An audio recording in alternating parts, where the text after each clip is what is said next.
Hello students, कैसे हैं भाई। तो आज के इस क्लास में कुछ नया डिस्कशन लाइन्स एंड एंगल्स के ऊपर हम लोग करते हैं, यानी कि ये आप लोगों का पहला वीडियो है।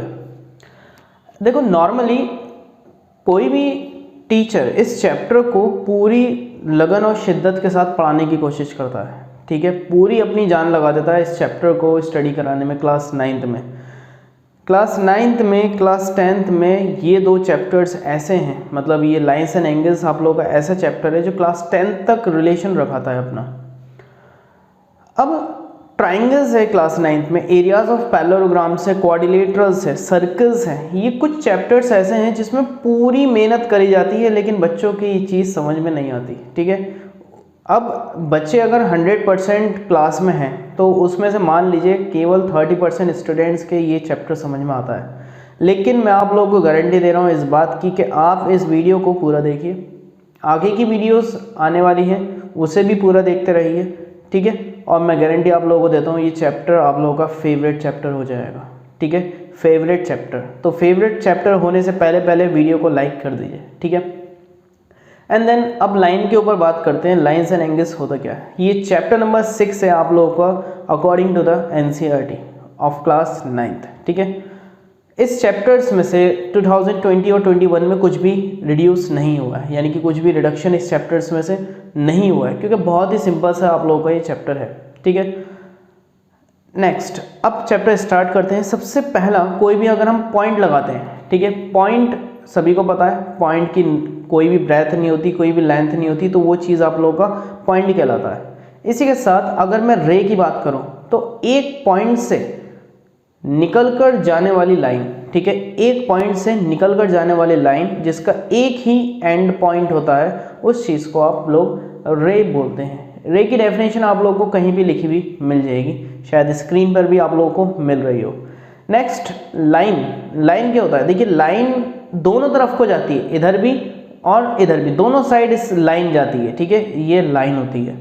लाइन की भी डेफिनेशन आप लोगों को मिली। लाइन सेगमेंट आप समझते हैं, लाइन सेगमेंट क्या होता है। लाइन सेगमेंट मींस आप लोगों का लाइन का एक हिस्सा लाइन सेगमेंट होता है, ठीक है। अब इन लाइन से मिलाकर, सपोज कीजिए मैं आप लोगों को देता हूँ इस तरीके से, ये मेरा चौक है, ठीक है, ये चौक आप लोगों को दिख रहा है और ये मेरी इस पर एक फिंगर रखी हुई है। अब मैं इस फिंगर को हल्का सा बढ़ाता हूँ तो ये जो बीच में कुछ यहाँ पर बन रहा है ना, इस चीज़ को मैं एंगल बोलता हूँ, ठीक है। क्या बोलेंगे हम लोग, एंगल। यहाँ पर पॉइंट हुआ, एंगल बना, सीधा हुआ, एंगल बना। इसी तरीके से ये लाइन मेरा घूमता रहेगा। अब देख लेते हैं मकसद क्या है बताने का, ठीक है। सिंपली आप लोग की एक लाइन थोड़ा सा ऊपर ये जो बन के तैयार होगा, एक एंगल तैयार होगा। लेट्स से यहाँ पर 20 डिग्री का एक एंगल तैयार हो गया, ठीक है। इस पॉइंट का नाम देखिए, एंगल के नाम 3 तरीके से चलेगा, ए, यहाँ पर पॉइंट बी और ये पॉइंट सी। ज़्यादातर स्टूडेंट्स को मैंने कन्फ्यूज़न देखा है उनके अंदर यह है कि वो ट्राइंगल को और एंगल को एक ही समझते हैं। भाई लिखते कुछ ऐसे हैं और कहते हैं ये एंगल है, ये ट्राइंगल है, ठीक है, ये एंगल है। एंगल को लिखने का साइन एंगल की तरह ही होता है, एंगल बी, एंगल बी, ठीक है। एंगल बी की वैल्यू 20 डिग्री है, 20 डिग्री। और इसी के साथ साथ कुछ आगे भी बताने की कोशिश करें, क्या इसका सर दूसरा नेम हो सकता है? यस, बिल्कुल हो सकता है। एंगल ABC हो सकता है। ABC की वैल्यू भी 20 डिग्री है, ठीक है। इसी तरीके से इसका तीसरा नाम CBA होता है। CBA इज इक्वल टू, ये भी वैल्यू हमारे पास 20 डिग्री है।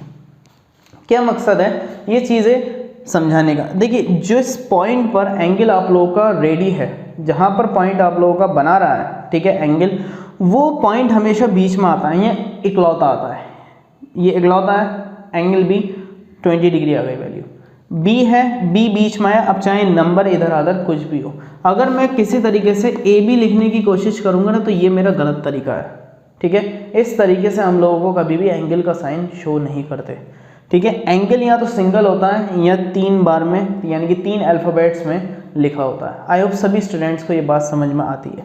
तो अभी हम लोगों ने बताया था ये होता है आप लोगों का पॉइंट, ठीक है। इसी तरीके से एक पॉइंट से निकल कर जाने वाली लाइन को रे बोला करते हैं, ठीक है। दोनों पॉइंट्स पर जो निकलने वाली होती है उसे हम लाइन बोलते हैं। इसी तरीके से इस चीज़ को हम लाइन सेगमेंट बोलते हैं। क्या बोलते हैं? Line segment. ठीक है, लाइन सेगमेंट यानी कि ये पॉइंट और यहाँ पर हम लोग इसे अगर ए बी कर दें तो ये लाइन सेगमेंट कहलाएगा। क्या कहलाएगा? Line segment. आई होप सारे डाउट आप लोगों के क्लियर हो चुके हैं। तो अपनी एनसीईआरटी बुक्स उठाइए और उसी के अकॉर्डिंग हम एक एक चीज़ समझने की कोशिश करेंगे, एक टॉपिक को क्लियर करने की कोशिश करेंगे, कुछ भी छोड़ेंगे नहीं। तो सबसे पहले हम लोगों ने इंट्रोडक्शन ले लिया है इस चैप्टर का। ठीक है, बेसिक्स टर्म्स ऑफ डेफिनेशन। यहाँ पे बेसिक्स टर्म्स में आप लोगों को कुछ सिंबल्स दिए थे, वो सिंबल्स के बारे में बताया। अच्छा, लाइन का कोई भी आप लोगों को सिंबल मिलेगा तो आप लोग लाइन कैसे देंगे? सपोज करिए कोई लाइन है ए बी, तो आप लोग इस तरीके से उसके ऊपर ये लाइन ए बी बना सकते हैं। वैसे तो क्लास 9 में इसका कोई यूज़ है नहीं, लेकिन फिर भी बताने के लिए काफ़ी है। इसी तरीके से non collinear points, if 3 or more points lie on the same line they are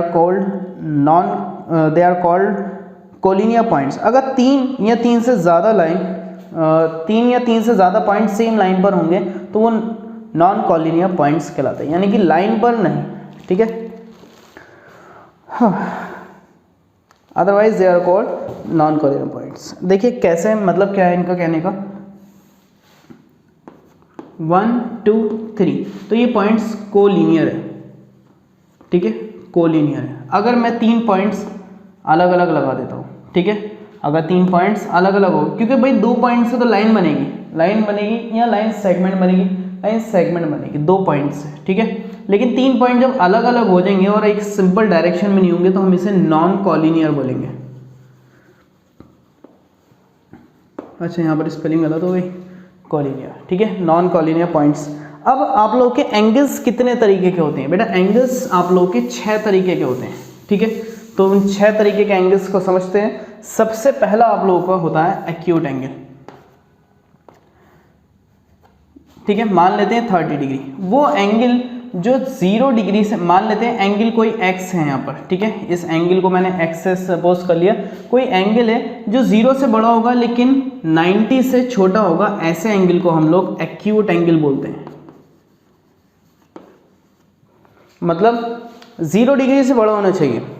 sir 1 degree acute angle है, 2 डिग्री एक्यूट एंगल है, 30 डिग्री एक्यूट एंगल है, 40 डिग्री एक्यूट एंगल है, 60 डिग्री एक्यूट एंगल है, अप टू 89 तक आप लोगों के सभी एंगल्स एक्यूट एंगल्स कहलाते हैं। ठीक है, इसी तरीके से जब आप लोगों का बिल्कुल एंगल 90 डिग्री हो जाए, ठीक है, तो हम लोग इसे राइट एंगल बोलते हैं, राइट एंगल। ठीक है, जिसमें ये जो x है इसकी वैल्यू 90 डिग्री हो जाएगी। यहाँ पर x का मतलब मैं इस एंगल को बोल रहा हूँ, ये जो एंगल है x। ठीक है, अब 90 डिग्री से बढ़ जाए कोई वैल्यू, यानी कि वैल्यू 90 डिग्री से बढ़ जाए, 91, 92, 93, कोई भी वैल्यू हो, अप टू 180 से पहले एक नंबर पहले, यानी कि 179। ठीक है, मान लेते हैं, सपोज कीजिए यहाँ पर एक एंगल बनाता हूँ मैं 120 डिग्री का। ठीक है, सो ये क्या होना चाहिए कि 90 से तो बड़ा होना चाहिए एंगल, लेकिन 180 डिग्री से छोटा होना चाहिए। इस चीज़ को हम लोग बोलते हैं ऑब्ट्यूज एंगल। क्या बोलेंगे? Obtuse angle. ठीक है, ये 3 तरीके के एंगल्स हो चुके हैं आप लोगों के। अब नेक्स्ट हम लोग बात करते हैं जब कोई एंगल आप लोगों का बिल्कुल सीधा इस तरीके से हो जाए, यानी कि यहाँ से एंगल निकला, ये लाइन घूमकर वापस बिल्कुल सीधी हो गई। इन्होंने जो कंप्लीट रेवोल्यूशन बनाया वो 180 डिग्री का हाफ रेवोल्यूशन, मतलब इन्होंने हाफ रेवोल्यूशन तैयार करा, यानी कि यहाँ पर जो x की वैल्यू है वो 180 डिग्री हो गई। तो इस चीज़ को आप लोग स्ट्रेट एंगल बोलेंगे। क्या बोलेंगे? Straight angle. ठीक है, ज़्यादा तेज़ी नहीं, कुछ ज़्यादा तेज़ी नहीं कर रहे, क्लास 9th में अभी अभी आया हूँ। ठीक है, एक्यूट एंगल के बाद आप लोगों को स्ट्रेट एंगल। स्ट्रेट एंगल के बाद अब ये लाइन क्या हुआ, ये लाइन ऐसे थी, अब ये नीचे को बढ़ गई। ठीक है, यहाँ से बना और 180 डिग्री से, जो एंगल 180 डिग्री से बड़े होंगे, 180 डिग्री से बड़े होंगे लेकिन 360 डिग्री से छोटे होंगे, ऐसे एंगल्स को हम लोग, जो हमने क्या बताया, 180 डिग्री से तो बड़े होंगे लेकिन 360 डिग्री से छोटे होंगे, ऐसे एंगल्स को हम लोग रिफ्लेक्स एंगल्स की कैटेगरी में बनाएंगे। Reflex angle. ठीक है, मान लेते हैं 270 डिग्री। अब कोई लाइन थी, ठीक है, उससे ये लाइन घूमने के बाद वापस उसी लाइन पर आ गई, एक कंप्लीट रेवोल्यूशन इन लोगों ने तैयार कर लिया, तो यहाँ पर जो एंगल की वैल्यू है पूरी 360 हो गई, तो हम लोग इसे कंप्लीट एंगल बोलेंगे, क्योंकि एक कंप्लीट एंगल हमारे पास 360 डिग्री का होता है। चलिए एक नॉर्मली एक एग्जांपल से समझते हैं, ठीक है। ये पेन मेरे पास एक दूसरा है और ये मेरे पास एक चौक, ठीक है। देखिए अभी ये मान लीजिए एक ही पेन है, ये मतलब एक पेन है, ये अपनी डायरेक्शन को बड़ा करेगा, पेन की डायरेक्शन ये चौक हो जाएगी, ठीक है, हम बढ़ाते रहेंगे। अब कोई एंगल हल्का सा बढ़ा, ठीक है, हल्का सा बढ़ने का मतलब क्या है, वो एक्यूट एंगल है, ठीक है, और बढ़ा तो भी एक्यूट एंगल। अब ये बिल्कुल सीधा हो गया, ठीक है, तो ये कितना 90 डिग्री का एंगल हो गया। 90 डिग्री का एंगल को हम लोग क्या बोलते हैं, इधर देखिए राइट एंगल, ठीक है, क्या बोलते हैं, राइट एंगल। अब ये 90 डिग्री से हल्का सा बढ़ा, तो हल्के से बढ़ने को क्या बोलोगे, ऑब्ट्यूस एंगल, क्या बोलोगे, ऑब्ट्यूस एंगल बोलोगे, ठीक है। और बढ़ा तब भी क्या बोलेंगे, ऑब्ट्यूस एंगल बोलेंगे, और बढ़ा तब भी ऑब्ट्यूस एंगल की कैटेगरी में आ गए। अब जब तक ये सीधा नहीं हो जाएगा, ठीक है, ये बिल्कुल सीधा नहीं हो जाएगा, ये कैटेगरी में है, अब ये कैटेगरी में आ गया स्ट्रेट एंगल की कैटेगरी में, ये आपका स्ट्रेट एंगल हो गया, ठीक है। स्ट्रेट एंगल से ये एंगल आप लोगों का हल्का सा नीचे को हुआ, ठीक है। डायरेक्शन देखिए, पहले एक्यूट, फिर राइट, फिर obtuse, sorry acute, right, obtuse, ठीक है, ऑब्ट्यूस आया था। अब ऑब्ट्यूस के बाद ये जब नीचे को आएगा तो ये हो जाएगा रेफ्लेक्स एंगल की कैटेगरी में। किसकी कैटेगरी में, रेफ्लेक्स एंगल की कैटेगरी में। अब ये थोड़ा सा नीचे चल जाएगा, नीचे चल के वापस जब घूम के वहीं आ जाएगा तो ये कंप्लीट एंगल बन जाएगा, ठीक है। आई होप मेरे बताने में कोई भी गलती ना हुई हो, ठीक है, थैंक यू। और अब आगे बढ़ते हैं, ज़रा हमारे पास कुछ और टर्म्स, एडजेसेंट एंगल्स क्या होते हैं। देखिए ये तो अलग कैटेगरी थी, लेकिन एडजेसेंट एंगल्स के बारे में समझना एक अलग बात है।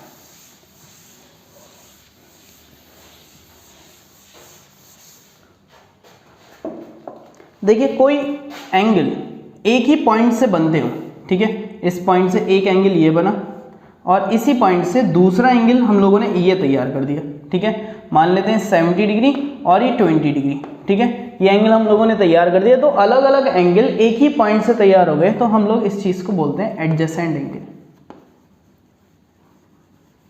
एडजेसेंट एंगल क्या बोलेंगे, जो एक पॉइंट से दो एंगल बन जाए उसे हम लोग एडजेसेंट एंगल्स बोलेंगे। इसी तरीके से लीनियर पेयर, एक सीधी लाइन पे बनने वाले दो एंगल, एक इधर एक इधर, जैसे कि 70 और ये 110 डिग्री, ठीक है, इस चीज़ को हम लोग लीनियर पेयर बोलेंगे। लीनियर पेयर मतलब इन दोनों का जो सम होता है 180 डिग्री होता है। अभी हमने बताया यहाँ पर 180 डिग्री होता है, लाइन पर स्ट्रेट एंगल भले से बोलेंगे, जब उस पर कोई एंगल बना हुआ ही नहीं होगा तो वो स्ट्रेट एंगल है, लेकिन उस लाइन पर अगर दो एंगल बन जाएंगे तो वो स्ट्रेट एंगल से नेम चेंज होकर उनका लीनियर पेयर हो जाएगा, ठीक है। आगे आप लोगों का इस तरीके से यहाँ पर कुछ क्रॉस टाइप का साइन बना हुआ है,